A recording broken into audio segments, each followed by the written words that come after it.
Ensino Médio, primeiro ano, Arte, aula 2, professora Yara Rocha, Secretaria de Educação e Esportes, Governo do Estado de Pernambuco. Boa tarde a todos vocês de Pernambuco.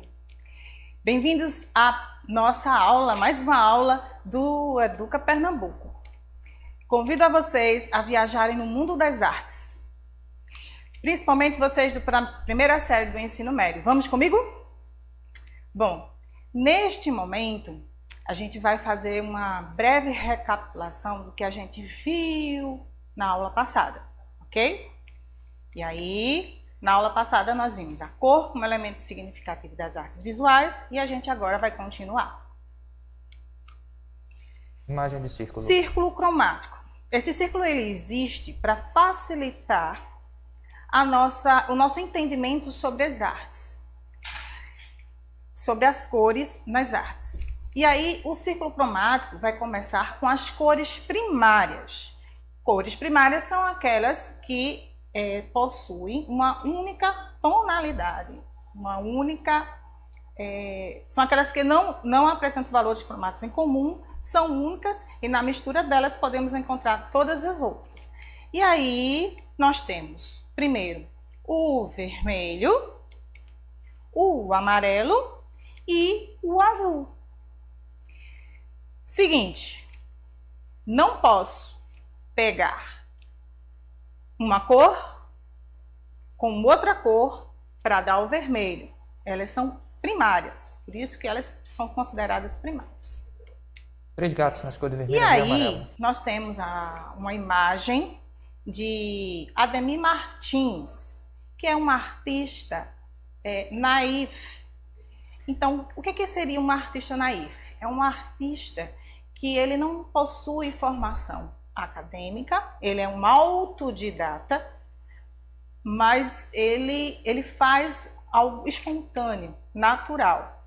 A arte naif é uma arte muito acessível, né? O artista naif é o artista que ele representa espontaneamente, né, seus trabalhos artísticos.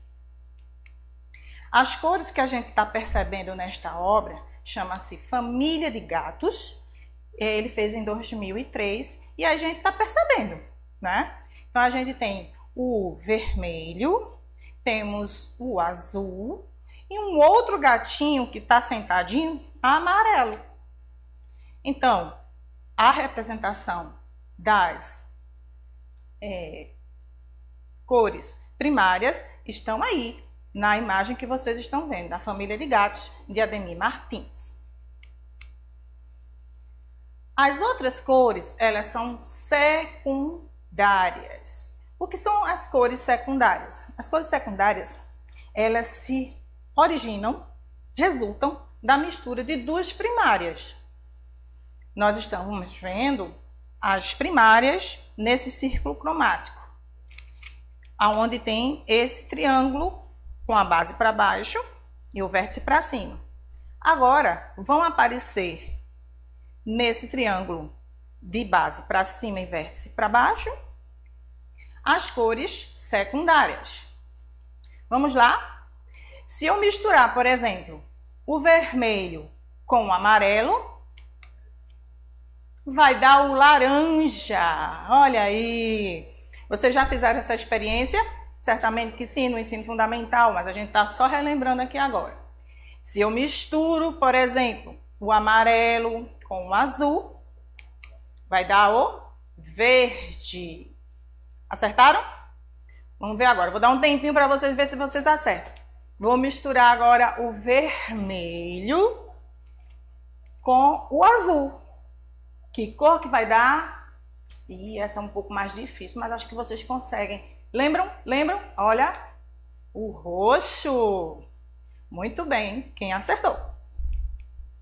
Essas cores, elas são também muito utilizadas no mundo das artes. Gostaria agora que vocês visualizassem uma obra muito importante, uma obra brasileira muito importante, tá? Pintura em tela, plantas cilíndricas com pontas arredondadas à frente dos animais no lago, ao fundo, sol poente. Sol Poente, de Tarsila do Amaral. Então, Tarsila do Amaral era uma artista modernista. Ela representou o Brasil muito bem. Seus trabalhos ficaram conhecidos no mundo inteiro, principalmente no Brasil, pois passou para o mundo inteiro. Ela foi estudar, ela brasileira, ela foi estudar na Europa. Ao chegar na Europa, ela estava convivendo com a vanguarda que estava acontecendo lá, as vanguardas artísticas europeias. E ela aprende com muitos artistas naquela época. E aí ela volta para o Brasil com todas essas informações que são a base para que ela consiga representar com um quê brasileiro. Então, as paisagens brasileiras são representadas por Tarsila do Amaral. E a gente está vendo essa obra chamada Sol Poente, que vai justamente utilizar as cores que a gente acabou de ver, as cores secundárias. Quem é que pode me dizer aí quais são as cores secundárias? Temos o verde, que é a mistura de quê? Do amarelo com o azul. Temos o laranja, a mistura do vermelho com o amarelo. Temos o azul.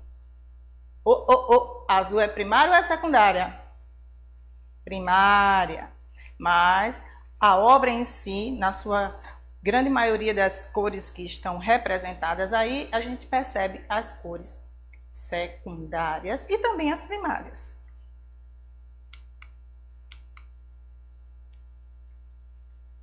Quando Tarsila do Amaral ela volta da Europa, vai estar acontecendo a Semana de Arte Moderna de 1922, que foi uma semana de artes que aconteceu aqui no Brasil, organizada por artistas intelectuais brasileiros, como, por exemplo,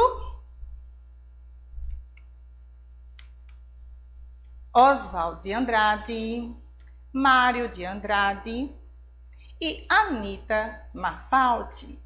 Então, esses foram os que pensaram nessa Semana de Arte Moderna, que aconteceu em 3 dias na cidade de São Paulo, no Teatro Municipal. E aí foi patrocinada também por algumas pessoas intelectuais, as pessoas que tinham dinheiro naquela época, eles foram buscar esse patrocínio para acontecer a Semana de Arte Moderna. Ok? Continuando a nossa aula, eu gostaria que vocês observassem agora um link que, se possível, depois vocês deem uma olhada.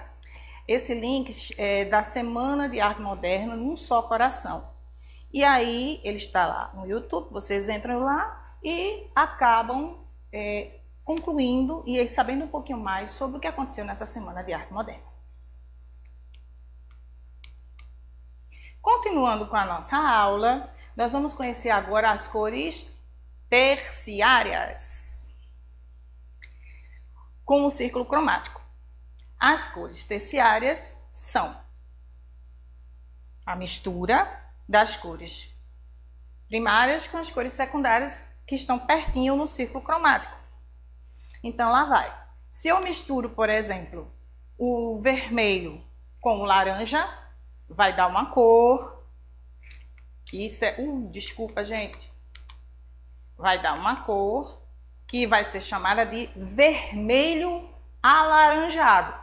Então, para dar o nome a essas cores, vocês irão primeiro pensar e ver a cor que está na frente, né, que no caso o vermelho, e depois o laranja. Então, é o nome que a gente vai dar às cores seguintes. Então, tem o vermelho com laranja, vai dar o vermelho alaranjado. Vamos ver se vocês entenderam agora. Se eu misturar o laranja com o amarelo, qual seria o nome dessa cor? Vamos lá, um tempinho. E aí, acertaram? Laranja amarelado. Olha aí que beleza. Vamos ver se vocês estão craques agora. Se eu misturar o amarelo com o verde, que cor que vai dar? Olha, o amarelo esverdeado. Acertaram? Espero que sim. Agora vai ser tudo bem, vai estar todo mundo acertando. Eu misturo o verde com o azul, vai ser o verde azulado. Aí, se eu misturar o azul com o roxo, azul arroxeado. E se eu misturar o roxo com o vermelho, vai dar o roxo avermelhado. Então, eu tenho certeza que vocês estão craques, que vocês estão agora sabendo do nome das cores terciárias. Vocês sabiam que existiam essas cores terciárias? Sabia disso?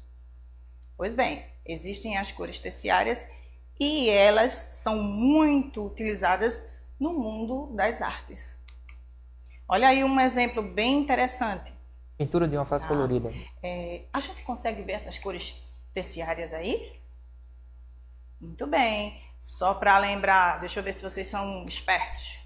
Vocês estão vendo o vermelho alaranjado? Gente, eu estou vendo ali o verde azulado, olha lá. Tem também o azul arroxeado. Olha aí, quantas cores. Então, a gente observa que no mundo das artes, a gente utiliza demais essas cores terciárias. Seguindo a nossa aula, nós temos ainda o círculo cromático, onde nós vamos conhecer as cores complementares. Elas fazem a harmonia das cores, né? Então, se a gente mistura ou combina, desculpe-me, mistura não, se a gente combina estas cores, por exemplo, a gente tem aí, tela cheia, vermelho mais o verde,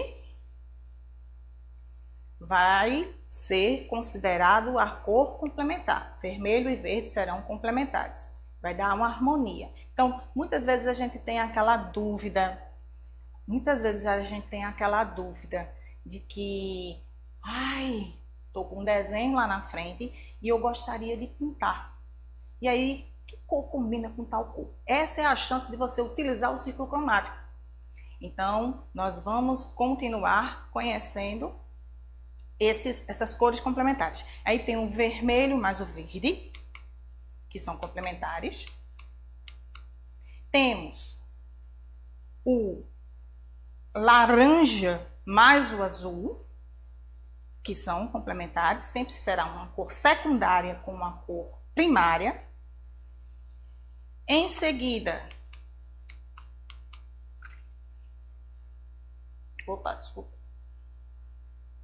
nós temos o amarelo com o roxo, sempre uma cor secundária ou primária.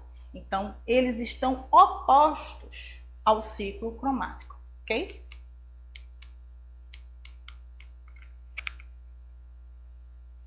Exemplos de imagens com as cores complementares. A gente tem na arquitetura um exemplo muito bem interessante sobre isso.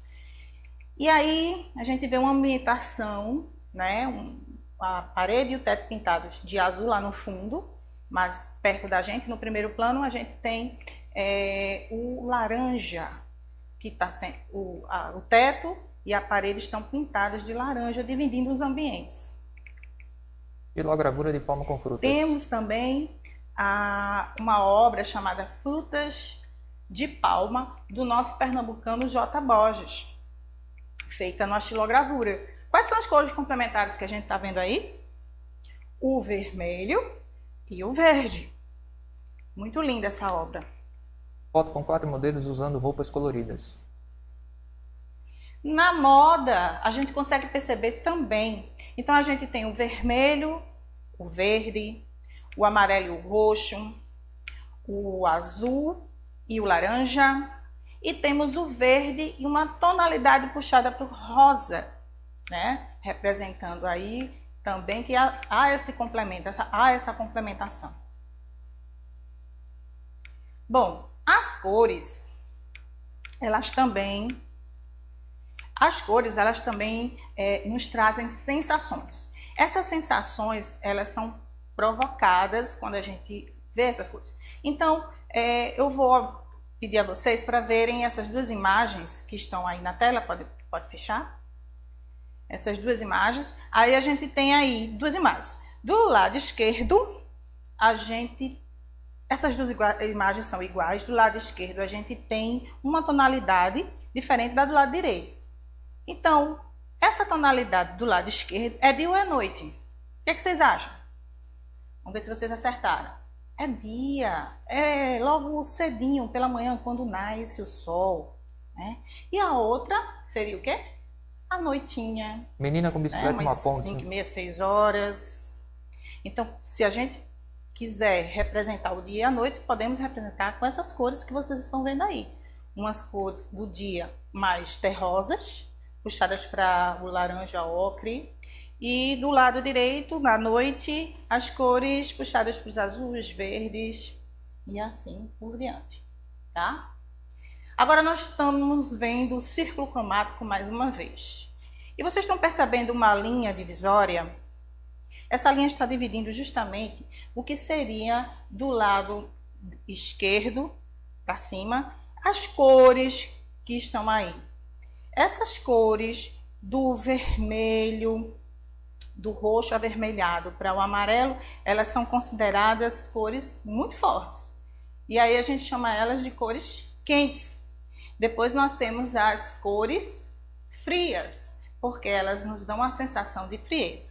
A gente vai ver agora um exemplo de cores quentes. Qual no horizonte? A sensação de calor. Adrenalina. Consideradas cores excitantes, né? Essas cores também são cores utilizadas em restaurantes.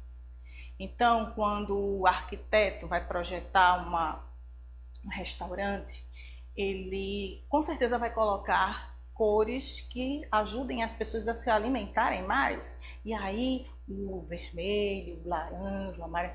Certamente vocês já entraram em algum restaurante, em algum, vamos dizer, fast food muito conhecido que nós temos aí, que vai utilizar essas cores, ok? Cores associadas ao sol, ao fogo, a vulcões, erupções e outros também, entre outros. Cores frias. Essas são associadas à sensação de frio, são consideradas cores calmantes, são aquelas que estão do lado direito do círculo cromático. Imagem do pôr do sol. E aí a gente observa essa imagem, veja, o que nós temos de cor quente é só o sol, mas o restante, a predominância maior vai ser a cor fria, que vocês estão observando nesta paisagem. Isso está o quê? Entardecer, quase noitinha, não é verdade? Então, de acordo com o que a gente viu nas imagens anteriores, daquela menina andando de bicicleta, dia e noite. Essas cores, elas são derivadas do violeta, azul e o verde. Por isso que vocês estão percebendo que existe uma tranquilidade. Elas são associadas à água, ao mar, ao céu, às árvores, entre outras coisas também. Bom, agora a gente vai conhecer outras cores, certo? Mas elas são consideradas cor pigmento. Qual é a diferença? Nós tínhamos visto na outra aula cor luz e cor, aí agora vamos ver a cor pigmento. Quais seriam as outras cores que não são consideradas cor na cor luz? Seria o preto, que é considerada a ausência de cor, e o branco, que é a união de todas as cores. Vocês lembram lá do espectro, daquela experiência de Isaac Newton, quando ele coloca uma iluminaçãozinha, um furinho na porta, e aí por esse furinho passa um feixe de luz branco, que seria o feixe de luz do sol. passa pelo espectro e vai ter, passa pelo prisma transparente e aí vai se decompor as cores no espectro, no feixe de espectro com todas as cores que inclusive nós encontramos no arco-íris. E aí, essas cores que a gente vai ver agora são as cores neutras. Pode encher a tela. Aí a gente tem o preto, o branco e o cinza. Ok? E aí a gente tem um exemplo de uma obra de arte de uma artista muito importante, que é chamado Pablo Picasso. Vocês já ouviram falar em Pablo Picasso? Pablo Picasso, ele é conhecido justamente pelo cubismo, que é um movimento artístico que vai acontecer. Ele vai representar Guernica. Guernica, uma obra que ele vai tentar falar um pouquinho da Guerra Espanhola, a guerra que acontece. E aí você vê cavalos gritando, pessoas gritando, a vida gritando, gritando de horror por tudo que está acontecendo naquela guerra. Uma guerra para ele, principalmente representando como um artista, que não vale nada. Por que está acontecendo aquela guerra? Então ele vai representar todas essas emoções nesta obra. Ok? E eu espero que vocês tenham gostado. Nós fizemos uma recapitulação, né? A informação de que a luz branca, ela possui todas as cores do espectro, todas as cores do arco-íris, e quando um feixe de luz ele bate, por exemplo, na minha blusa hoje eu estou de blusa azul, então a cor azul que está na luz branca, que está incidindo sobre mim, ela reflete apenas o azul que vocês estão vendo. E as outras cores, para onde vão, professora? Elas vão ser justamente absorvidas pela minha blusa azul. E assim acontece com as outras cores. A gente viu também outros movimentos artísticos, como a arte naif, vimos também um pouco do cubismo e vimos também como essas obras elas interagem, são importantes, né? Porque são a expressão, livre expressão das pessoas. Neste momento, a gente encerra a nossa aula. Eu agradeço demais pela participação de vocês, tá? Mas a gente tem esse compromisso de estarmos sempre nos atualizando. Venham sempre assistir, as aulas são importantes para vocês. Alguns desses movimentos, algumas dessas obras podem cair no Enem. E se caírem no Enem, vocês vão estar sabidos demais. Preste atenção nisso. Quando estiverem numa questão do Enem, observem primeiro as imagens que estão lá, façam a leitura da obra de arte. Ao fazerem a leitura da obra de arte, fica muito mais fácil para que você consiga responder as questões, né, onde vocês vão ler o que estão nas questões e vão conseguir imediatamente, porque já visualizaram antes, já fizeram a leitura de imagem antes, quando vocês forem responder as questões do Enem, vocês irão conseguir, ok? Obrigada pela presença de todos, um grande beijo e até a próxima aula. Tchau!